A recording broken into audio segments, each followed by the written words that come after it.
proper or through the Canvas app custom list form simply by adding a button to the form, and then you can use that button to basically connect to a Power Automate flow and run that flow. And so you'd pass in parameters to that flow. You need to define what that could be.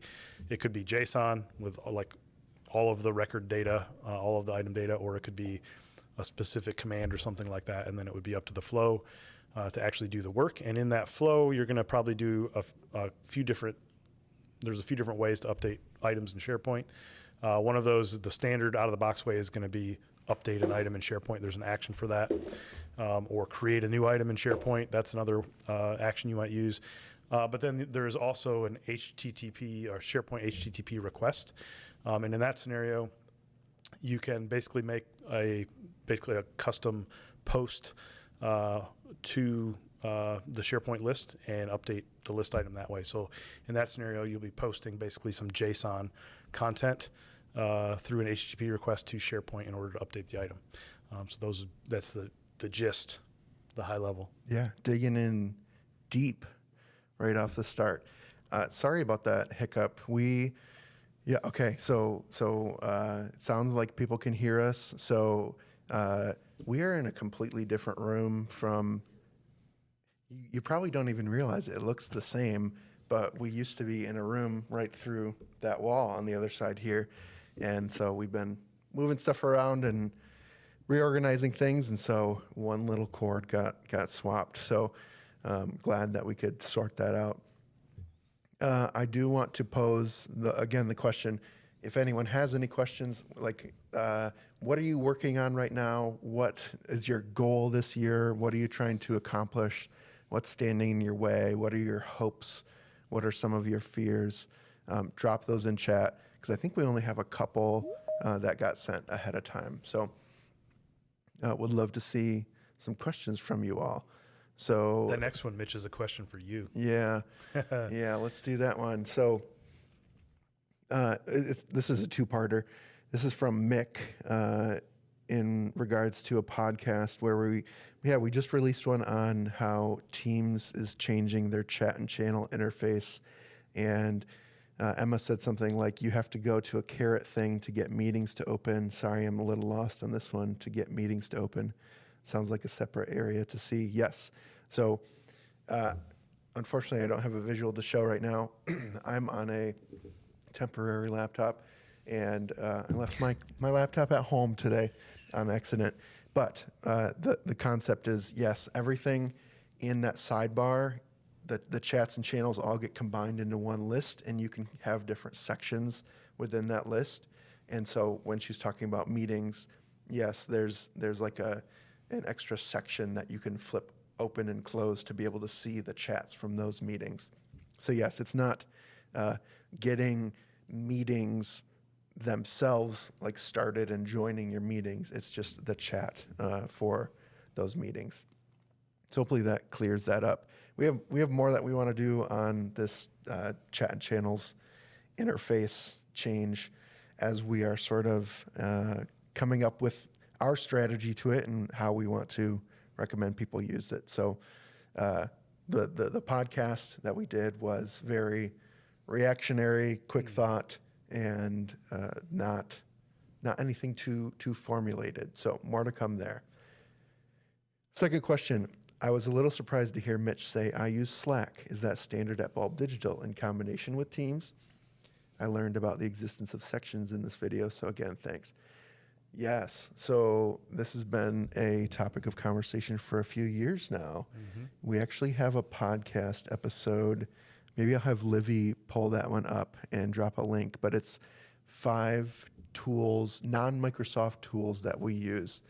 And we use a few that like Microsoft just doesn't have an alternative for, but the kind of divisive one that still today we are using is Slack instead of Microsoft Teams. But in the context of that podcast, I said this change that came to Teams might be the change that enables us to actually move to Teams because it gives us that amount of flexibility that I think we needed. So What do you think about our Slack versus Teams situation? Well, I have some opinions. First things, though, is I got notification from one of our listeners that there's maybe something going on with the sound. Uh-oh. So I don't know what that is exactly. She said it keeps cutting in and out. So the little birdie told me. All right. So if anybody else is having audio issues or sound issues, let us know. Post in the chat somewhere, and we can see if we can address that. In terms of my opinion on Slack. It definitely was bad, but now I think we should be okay. So, Okay. Yeah, it's possible she's on the delayed feed. yeah. So in terms of like opinions on Slack, the reality is like the skinny is several years ago, Slack was the first one on the scene that had a quality user experience. And so we started using it. I think much of the world started using it. And then over time, like we invested it, like in a way, it's kind of a knowledge base for us. There's a lot of topics that we have there in our channels and a lot of communication that we've had over the years. And we subscribe. We're paying subscribers in the Slack platform. And so what that means is we have access to all of our history for all of that time. And now if we, like Teams is better, I think we could use Teams.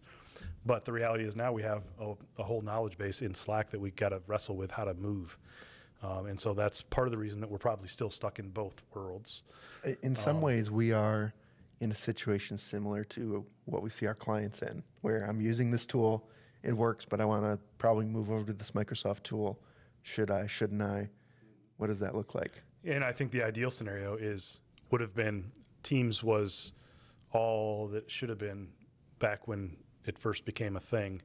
And then you could have made the investment in Teams as that platform for your communication, but it just wasn't. Like it was frankly quite clunky as a chat tool, and not easy to use, not pleasant to use, which is why Slack was so great. But Teams is better now. So if you're in the beginning of that journey and you are trying to figure out what to do, if you're a Microsoft 365 org, and that's where you have your licensing and We lost video cam. and if that's where you're building your knowledge base, Teams would be There we go. the primary choice in that scenario. So I don't know where we'll go and how soon if we make a shift. Like we still have, like I find myself sometimes wanting to like post in Teams and tag somebody, come and look at this document kind of a thing. Yeah, Mike, but just the other day, he was like, I standard- posted in Teams. Right. And I'm Why like, didn't you see it? Yeah. because we don't use that tool. That's why. Yeah, our standard is to use Slack, and so I'm Mr. In Between. And when I say we don't use that tool, that is not to imply we aren't in those tools using them like on a regular basis. We actually are members of a couple client tenants and things like that, and we do use Teams to facilitate a lot of things that we do. We're not fully in it yet. So we'll see. We tag each other in things like Loop or in documents where we're making changes and posting comments. And so when you're editing a document inside of Teams, like co-authoring, and you tag somebody, it's like, well, I can't tag you here in a Teams message too. Yeah, no, against the rules. I think, but I think the other thing that's coming soon is that Loop workspaces can get linked to a Teams channel, and that for its membership and things like that. And I think that's going to be another strong, get us over the hump of ability. Because right now it doesn't matter. There's no integration, and so it doesn't really make a huge difference to us. But as soon as those things get coupled, I think it might be really nice. Let's see in chat. Alan says, I'm working on changing how we do, quote unquote, management of change meetings. Right now, we just use an Excel sheet, but I want to implement your suggestions of making a team for each MOC, then some management of change, then using Loop and Planner instead. Wish me luck. Still working out details and writing up the steps of how to set it up. Awesome. That's a great direction. The thing that I would probably steer you towards is like whatever you're doing in the Excel sheet, most likely you can do some form of it in Loop, And even if that is like baby step one of just getting it out of an Excel sheet and into a collaborative space like Loop, that's something that we do with. We just had a meeting today where we have a recurring meeting where we have a table of everyone's name on a column, and we provide our updates according to which date one row per each meeting, and that serves as our like log of what we talked about in those meetings. So there's no necessarily right, wrong, or silver bullet, but it can work and it can help. Yeah, if the stuff that you're tracking, if you need to do like longer term like analytics on those things, Excel might be a better choice. But if it's like a task list and you're tracking status, like Loop, Planner, like Excel would not be the first choice. Yeah, Alan had a follow up, and then we'll get to Bargav. He said, should I create a team for each meeting, or can I just create a Loop workspace for each? When you say meeting, what that implies to me is an occurrence of the same group meeting over and over. But I think you might mean it's a different group meeting on different schedules. If you could clarify, maybe that would help. Yeah, that would but be good. In general, we try to say, don't create a team unless you have to. Don't create a new Loop workspace unless you have to. And basically try to start small and then grow it over time so that things can get out of hand really quickly and annoying to manage. So when people try to go really far and think about all the different places things could live, and so they build all that structure and make it extra great, and then it doesn't get used, it's like awful. It's not it wasn't worth the time. So start small and add on over time. Yeah, like what we do in the case that it's a recurring meeting is we'll just create a separate Loop page for each instance of the meeting. Right. And that's a template that we track the same things in each time. So if there's an agenda, that's in there. If there's a task list, that's in there. If there's a activity log, that's in there, right? And I know that's controversial too, because Loop has a concept of like a Loop agenda and task like built into the meetings. But in order to get that saved somewhere, you have to like manually go add it to a workspace every time, and it requires this hurdle every single time consistently. And so we haven't experienced enough benefit for that to use that integrated version versus just creating our own. So he said an MOC is like an onboarding of a new client. Would I create a new team for each onboarding, or just create a new Loop workspace for each onboarding client? Good question. I don't know if I can answer that without asking quite a few more questions, but the way that I think about it is, if you have recurring things that you're doing and people on your team doing the same sort of work, and you're just kind of copying things and working through them from an internal basis, you can use the same Loop workspace. Like when we have our leads, or we're coming up with options to work with people, we don't create a new workspace for every option or every client that we're doing until it's like signed, and it warrants multiple pages per client. Maybe that's the threshold, is if you consider yourself saying, we're going to want multiple pages for each client, and there's maybe a unique group of people working on this particular client, then 100% it makes sense to create a new Loop workspace. But again, I have questions, so I'm inferring a little bit there. You want to get to Bargav? Yeah, so he's got a question around seeding auto number columns in Dataverse. So he's asking, what is the best way to manage the seed value during the ALM process, especially if you are going to copy the table data from one environment to another? So I don't have a lot of direct experience with this. I have a general idea of the concept. So the seed value would basically be the starting number for any numeric portion of an auto number column. And so my presumption is that if you set that seed number in your dev environment, let's say, then you deploy that to test and then to prod, that seed value is going to go with it. And so in your scenario about if you're going to copy the table data from one environment to another, in the context of ALM, like I'm imagining that would be like a lookup table or something like that you're trying to move over. And in that scenario, like I presume you're using a data flow maybe to copy the data.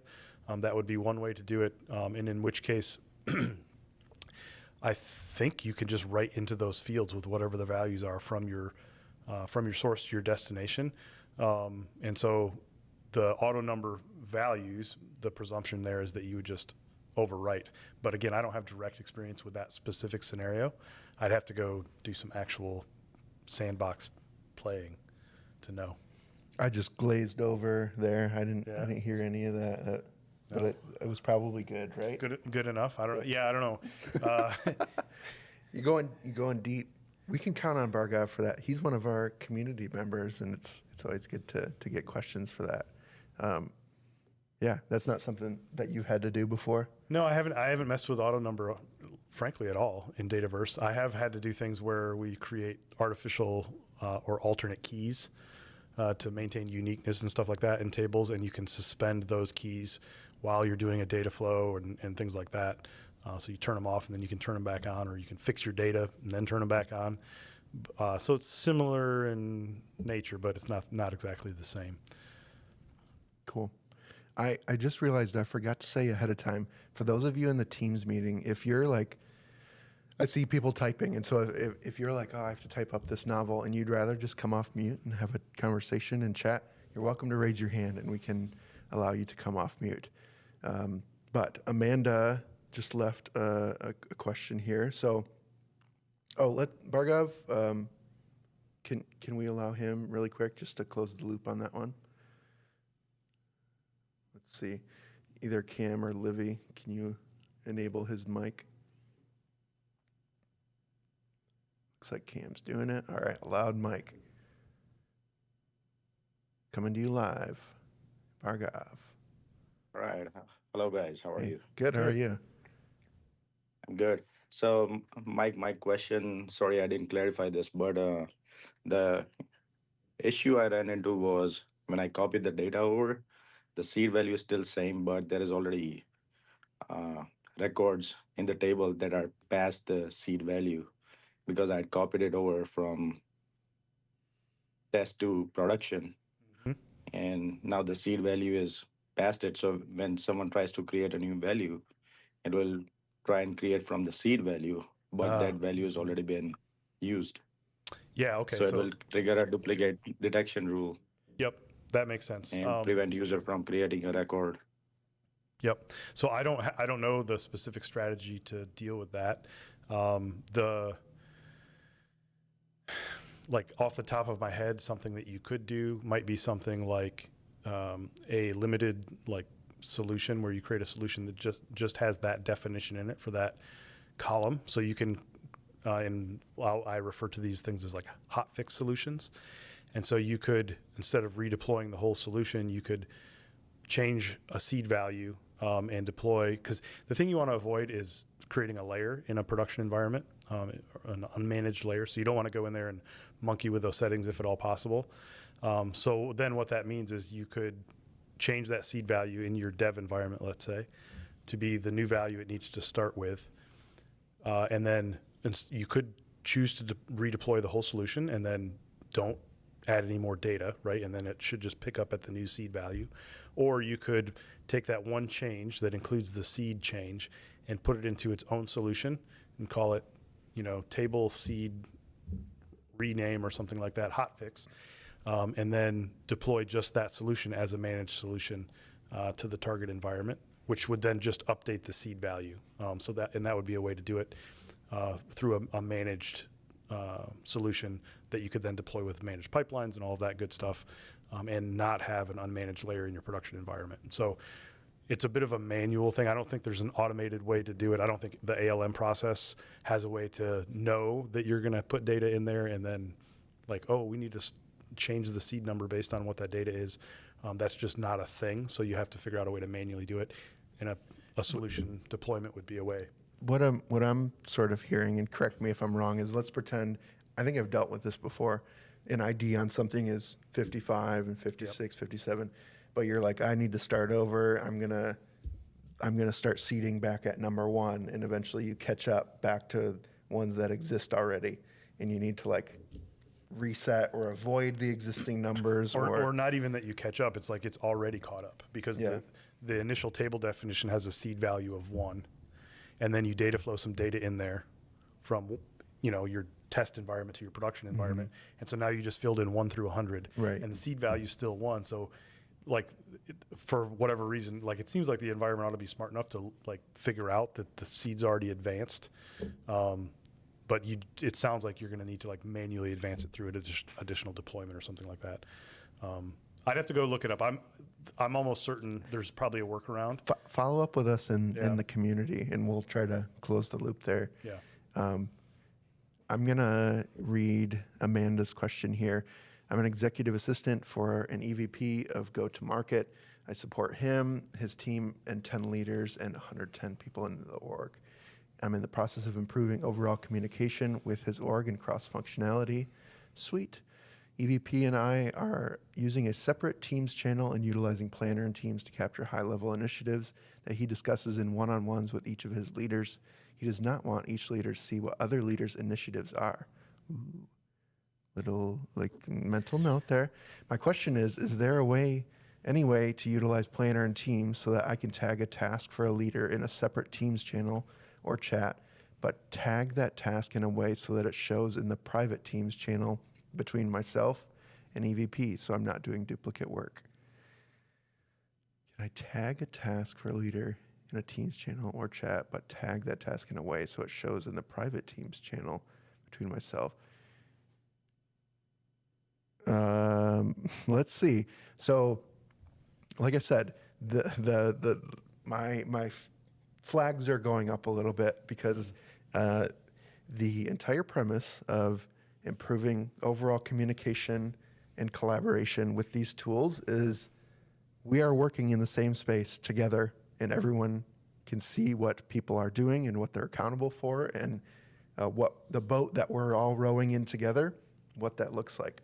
So some of the nuances of what you're asking, it's like, let's avoid that problem by working that way in the first place. So I think what the core of your question is, no, there are ways to use Power Automate to be like, when I create this task, go do this thing, create this task somewhere else. But honestly, then we don't like the concept of duplicating data at all. There should be one source of truth. And so when I look at this, I would strongly encourage rethinking that a little bit so there's less back channel working around the work instead of working in the work, if that makes sense. But I'm interested in your feedback on that. Amanda, thanks for the question. It looks like Matt was typing. Our level 3 support was typing. Yeah, generally the like you said, flags are going off. Like we want to keep things secret across the leadership team is sus to me. Yeah. Like I would generally approach that scenario as, let's all figure out how we can make each other better. Now there may be some like financial numbers or something like that. Sure. But I would take that stuff and put it somewhere else. Right. So. Yeah. If we want to, Amanda's raising her hand. Yeah. Can you allow her? Let's get into it. Go ahead. You should. Yeah. So, and I'll try to make this really brief. First of all, thank you so much. Basically, it's more so that we can, so I'm obviously not in one-on-ones with his leaders, right? So there has to be a way. I'm missing a lot of things because I'm not in those conversations, but for me to do my job more effectively, I need to understand what conversations he's having. So it's more so, and there are like personnel type things that come across in one-on-one. So that's one of the reasons I think for keeping it private. And then if and when it becomes a point of like socializing with the rest of the team, we do bring that up in the leadership team meetings. Sure. And bring that, socialize that amongst all the leaders. But on first serve, we're kind of, it's more a way for us to just keep it all so it's not in my EVP's head. And so I can follow up on his behalf with like status updates and things. Hopefully that gives a little bit more context. Yes. I think our answer stands. I think there is a world where the nuance of you not being in the meetings and only him being in it does create a little bit of a hurdle. But I think I still would rely on saying is there any privacy concerns with this, or is it just a trying to keep things, structured between the leaders, I guess? Good And question. Yeah. No, good question. Food for thought. And he's one that like we do have Copilot, but he doesn't like recording meetings, so I can't utilize that tool. So I think I just need to push back maybe a little bit more and just send him not to this just- video and what's his name? Yeah, no, no. The gist is if everyone is sort of privy to everything, like so much value comes out of in those meetings. You literally pull up the board where everyone's tasks and to-dos are on there, and you can say, "How's this going? How's this going? How's this going?" And everyone Could not agree more. can kind of see what's going on, and then there's not that gap in the you don't need to be the translator, the middleman to all of that, and you're all just kind of working together. Yeah, I think there's a way to accelerate that process too, and like not remove yourself per se, but like he ought to be able to manage some of that stuff directly himself, as opposed to having an additional person in between him. Maybe. And who, not how. We're reading a book. I'm sorry. I digress. Yeah. So yeah, but he needs to enable her to manage that and have it in a place where they all have access, and you can go in and see where things are at midnight, at like whatever time of day. Yeah. It all depends on the type of user he is as well. Yep. So. All right.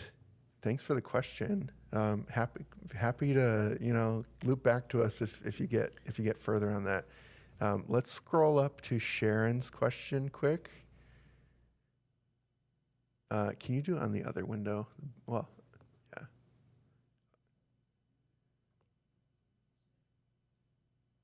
Oh, should be number 6. There you go. Sharon says, I have work level of Office 365. I've watched your videos about Copilot.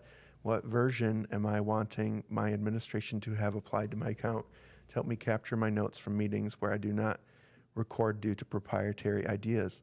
I'm a project manager and swamped in how to organize things.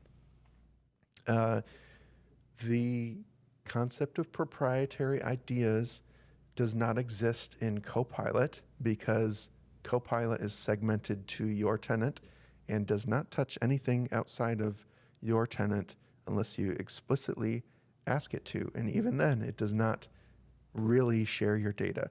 It does not use the questions you're asking to train the model. It doesn't exist. And so that fear is definitely going to get in your way. And I would work on that before anything because like Amanda said, you have to turn on transcription to utilize Copilot. That is the thing that's listening, taking in all the words, synthesizing, and spitting out the insights based on what you ask of it. So that's for sure a requirement in order to make use of it. Yeah, and in terms of licensing or how to turn that on or what your administrator would give you, probably the easiest way would be ask for Teams Premium. Like, makes the most sense because then you would get Copilot enabled. It also means that Copilot needs to be enabled in your tenant or for your organization. So that could be just straight up turned off. That's a thing as well. Yeah. Teams Premium does a lot of the meeting smarts that Copilot does So you can like, what Mike's getting at is you might not need the whole $30 a month Copilot. Copilot, You might right. be able to get by with Teams Premium Right. for licensing. So worth considering. Let's go to DB over on YouTube quick, and then we'll come back to Teams. So they said, I am connecting a SharePoint list to Power Apps, and users are granted with contribute access to the list, but it also allows users to access the list through MS Access or create a new app with this list. How do I restrict users from accessing the list except from my app? Wrong. Can't do it. If you want users to be able to Next like question.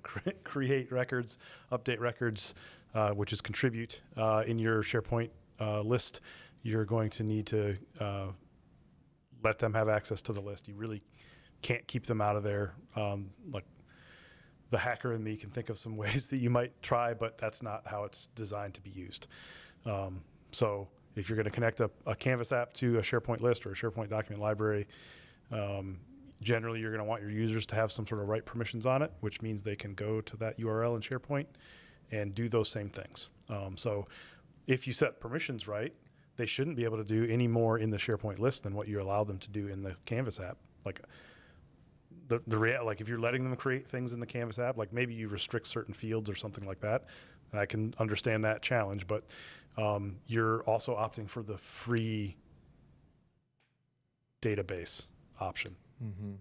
Right? So the only thing that comes to mind is when we've been facing a similar premise, you can do like a 2-stage, like put something in a holding area where a service account or something can go and then move it to the other data store. Like very janky, not recommended solution, but it is possible. yeah, I mean, the key thing is they've identified that they've given the users contribute permission on the list, right? Yeah. So they have direct access. If you're doing that and they know the URL, they Yeah. can go do stuff there. So Yep. All right, cool. Looks like Matt's answering a question. Let's scroll up to Sharon quick. I think her second question. Yeah, I end my day of meetings back to back, and then I'm overwhelmed with how to put into action all the tasks. They suggest I use Jira, not Planner, that everyone on the team uses. Nice. Also, my Copilot question is, what level do I need to buy to have access to capture the information? Which then, yeah, Matt answered, the license you need to be able to use Copilot in the way you're looking for is either Copilot for Microsoft 365 or Teams Premium. Both of these licenses give you Copilot functionality within Teams meetings, including what you're talking about. Yes, like spot on. I love getting through a meeting that I could actually like be present for and contribute to and not have to worry about remembering all the little details and to-dos of everything and just ask Copilot. And it's like, here you go. Yep. Here's your list. So much busy work is just taken care of.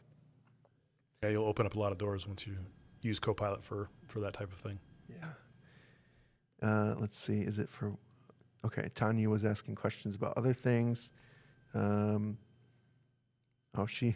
Tanya's just our little commentator on all these. Yeah, landing list and flows to move the info complex and fraught with trouble. Yep, similar to what I was talking about. Okay, I think we just got through all the questions. Let's do a time check really quick. Okay, we got about 20 minutes left. So thanks everyone so far. It's been great. Just to kind of reset the room if you're just joining us. I'm Mitch, this is Mike. We're here to help with any Microsoft 365 modern workplace questions that you guys have. Happy to dive in and help get you guys unstuck on anything that you're working on, all the way from deep technical stuff, but we always like to encourage, there's nothing wrong with asking what you think might be really basic, simple questions as well. So don't feel like there's any sort of threshold of complexity here. So we have about 20 minutes. Drop any other questions in the chat. The thing that I'll tell you is if this sort of setting, this sort of interaction is valuable to you and you would like the idea of what if I could just ask questions all the time? What if I had these guys on speed dial along with the rest of the team? We do have a community that we started a while back, which I was mentioning earlier.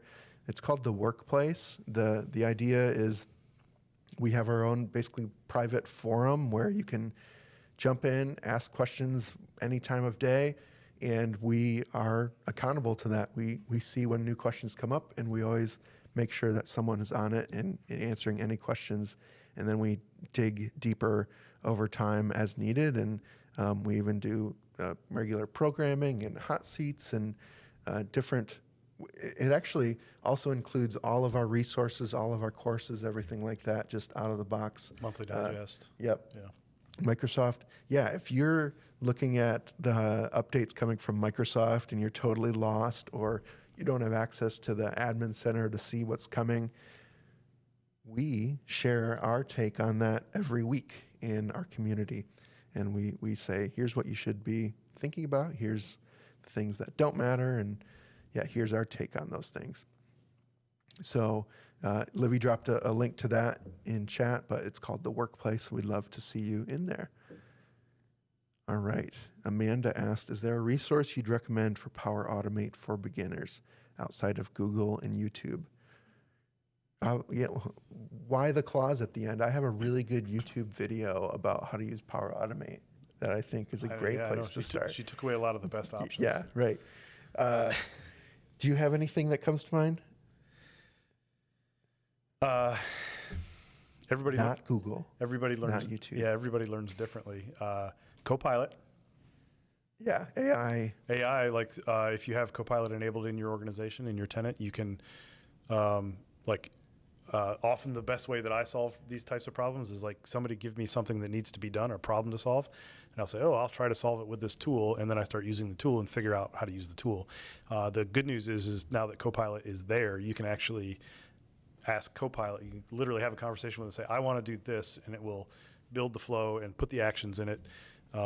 There are it's best at building the shell of the process that needs to be created, and then you come in and fill in the connections. So point it at my SharePoint list and configure the email where it needs to go and stuff like that.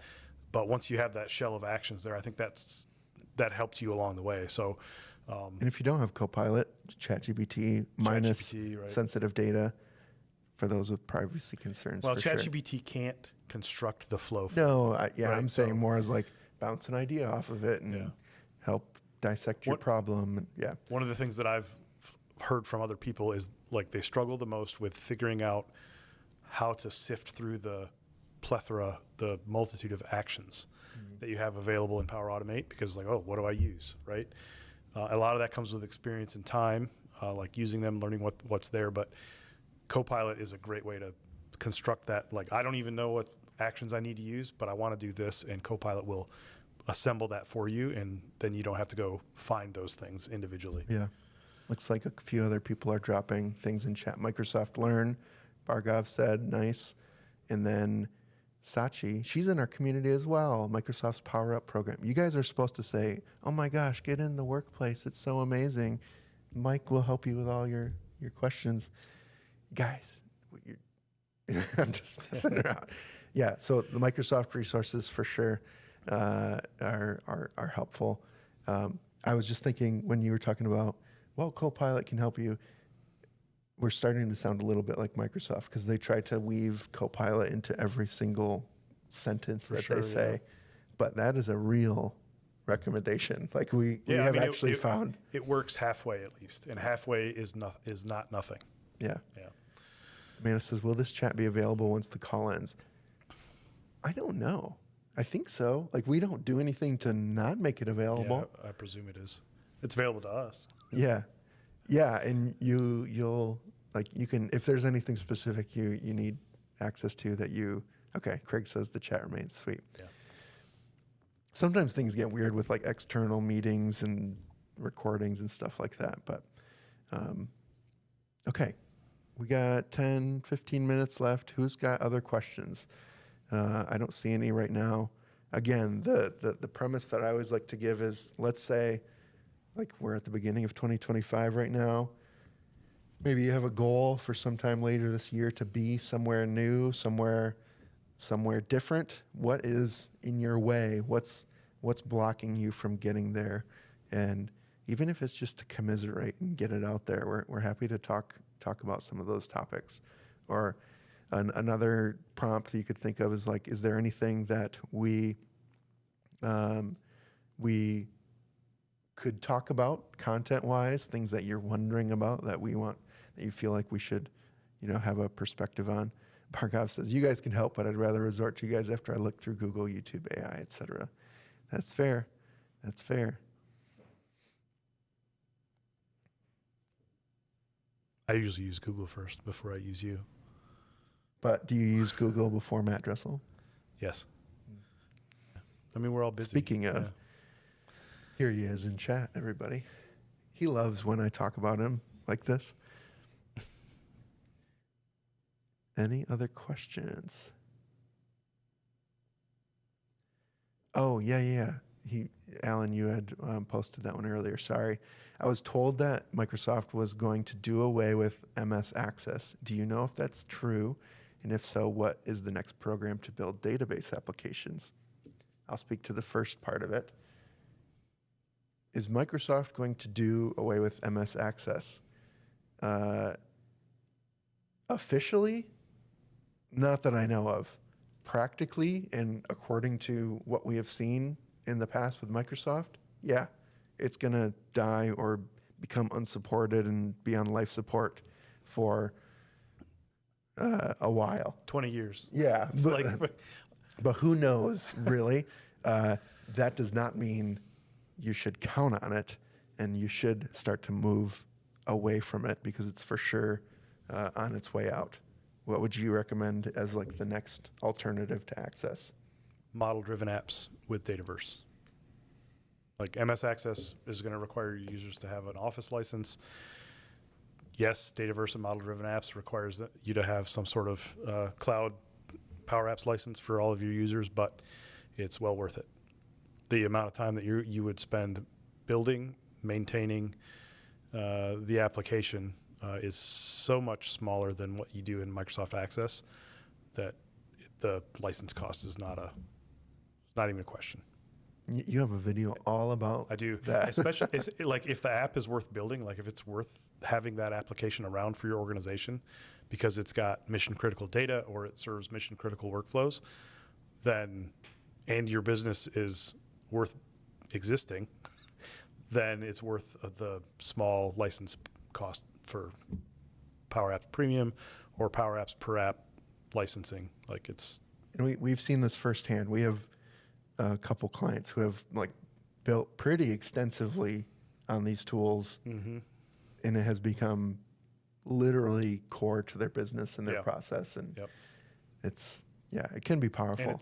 Yeah, absolutely. And we have experience with customers that have leveraged something like Microsoft Access to run their business, and it's become a burden to maintain it. Yeah. This thing breaks or something, isn't supported anymore. The guy that built it is gone. Yeah. Right? Like all of those types of things. Multiple people accessing it at the same time. Somebody accidentally deleted the file. Like all of those horror stories have happened. Like Craig says, self-sufficiency and resourcefulness are good character traits for tech workers. True. Yeah, you guys are all awesome. You're digging in, taking every opportunity to go find help and figure things out. It's awesome to see. So happy we can play a role in that. I'm not seeing any other questions come through, so I'm assuming there's nothing on the top of anybody's mind. So before we go, the only other thing that I'll sort of prompt you with is something that I think you'll be seeing from us pretty soon, in that something we've been seeing across our leads and our audience and things like that. And you might have heard us talk about this in our podcast, but there's like this core scenario of people frustrated with the Microsoft tools, not knowing exactly which tool should do what and how they should match them all up together, and which tools are worth investing in and figuring out, and is this going to work for me? Is this not going to work for me? What are some of the core things that my team should understand about these tools and how they should think about using them in their day-to-day work. We're kind of formulating what this looks like in the form of a product, maybe a course or something like that, where you could send literally all of your team members through, so that you're sort of like resetting expectations about these tools and what they're used for and the best use of them, so that you can have them benefit your business as a whole and not just be a random amalgamation of people using random tools all over the place. So if anyone is interested in that, I'd be interested to know, but should be interesting to develop, and you should, if you don't already subscribe to our newsletter, that's going to be one of the first places that you'll hear about it. So I'll have Livy drop a link to our newsletter in chat, and you should be seeing things from us in the next couple weeks. Yeah, and we've got a wait list out there for that too, right?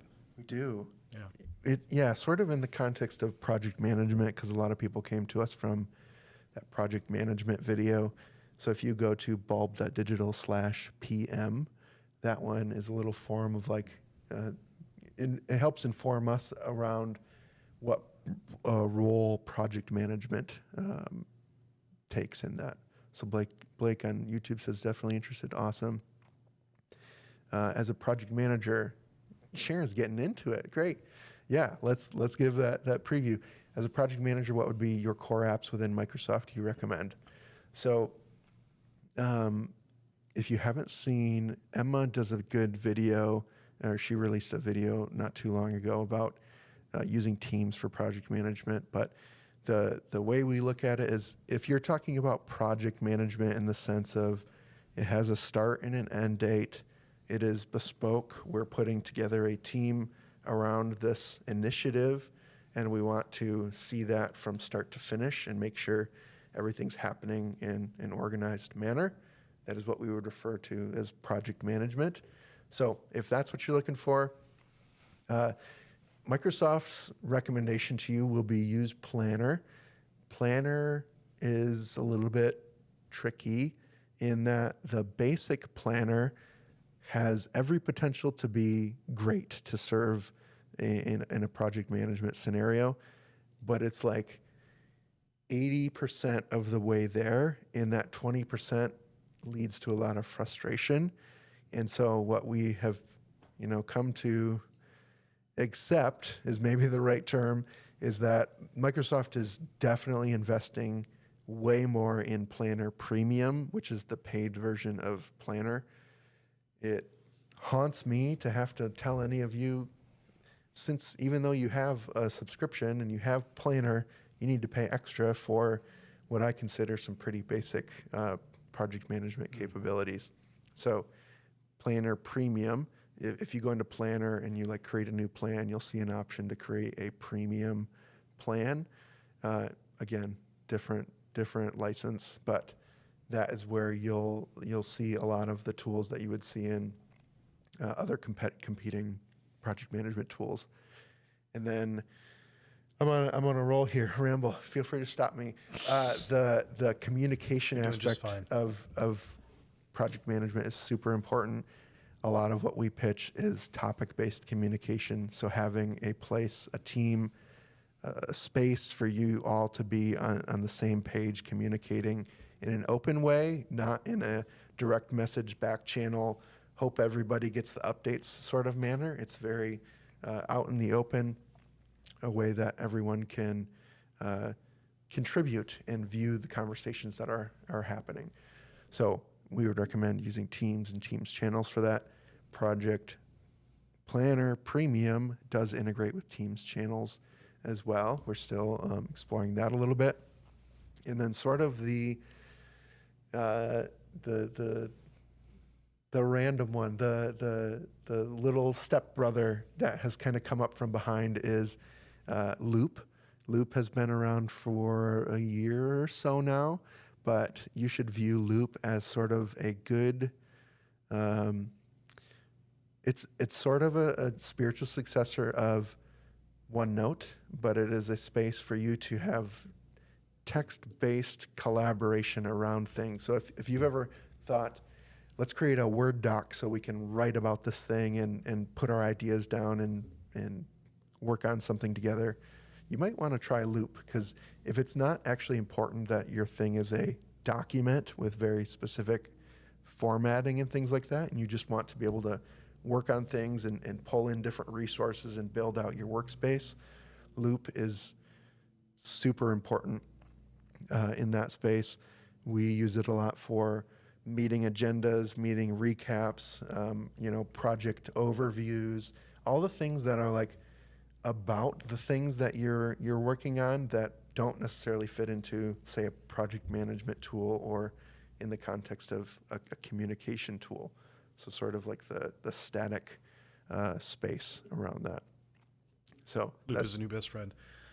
yeah, we're actually on the Loop technology adoption program, so we get firsthand access to the Loop team, and that's been one of our little joys over the past little bit. So before we're done, Amanda had one more question. She said, if we have Copilot, is it fair to assume that we have a premium planner? No, Nope. it's not.